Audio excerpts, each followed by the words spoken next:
Right, the next thing we're going to do is paint the rose. Now, as I said, we've got two roses. So we have this one here that has been made with the 5-piece cutter, and this one here that seems to be alive is the one that's been created with the easiest rose ever cutter. So that's the differences between the two. There's two different methods really to paint these. You can either use a paintbrush, or indeed you can be using one of the foam applicators. So I'm going to show you both. So with the one that is done with the 5-piece cutter, we're going to be using a paintbrush. Okay, so you can use either the normal distress inks or the distress oxide inks. I'm actually going to be using the same colours, but that one we're going to be used for the easiest rose ever. We're going to use the normal distress ink for this one here. So like I say, we're just going to use the paintbrush technique, so it does take a little bit longer. Okay, and literally you just brush on the colour just on the very edge. Okay, just keep on going round on every single petal. You can go sideways as well, and if you use quite a light brushing technique, then basically it's going on the raised parts of the clay and sort of like missing out the valleys that are created in the clay. Okay, so it just depends what sort of look you're after. So just go around with every single petal. So obviously it's going to take a little bit of time because each of the roses does have rather a lot of petals. Like I say, this is the longest of the two processes, but we'll compare both at the end to see if there's sort of like any visible differences. At the moment I don't know, because I've never actually compared to the two painting techniques, or colouring techniques should I say, for the flowers. So I'm just going to carry on going at this particular rose.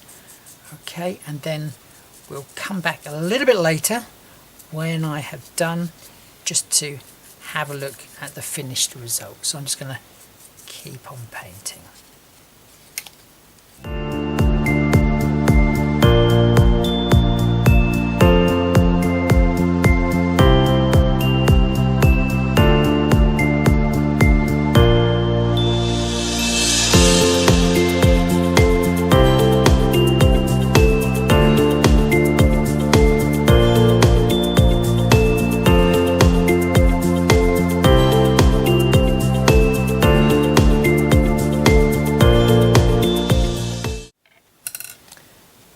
Okay, there it is, all nicely finished. Now the one thing I always recommend that you do is just get yourself a water spritzer, okay, and then just spritz the flower. Now at the moment that is actually a pretty nice finish, but oh, and I missed a bit, so let me let me just go back. Okay, let me just go back and see if I can find that bit that I have just missed. Okay, so just quickly onto that petal. You'll probably notice a couple other bits as well as you're doing it, but you can always go back in there, use the same colour. Okay, right, I think I'm just about done. Do you know what, now I'm even seeing more bits that maybe I just want to add a little bit more colour to. Sometimes the underside of the petals as well. Like I say, it just depends how much detail you want to do for the colouring. But I think that's near enough. Yeah, I'm pretty happy with that. Okay, so I'm just going to move everything aside, and then we're going to spritz. Okay, so make sure you've got a spritz with a really fine mist and not a jet. Okay, so what this is hopefully going to do is just going to help bleed in some of that colour into the clay. The clay itself is a paper pulp, so it will act exactly the same way as if you were using it, your distress inks and water on normal paper. So just make sure, there we go, give that a good old soak in. Okay, and you can see, there we go, some of the colour is pooling, which is absolutely beautiful. So I'm just going to leave that somewhere in an upright position, just so it holds those colours sort of thing where we want them. I think I'm going to see if I can stick it inside this vase that I've made.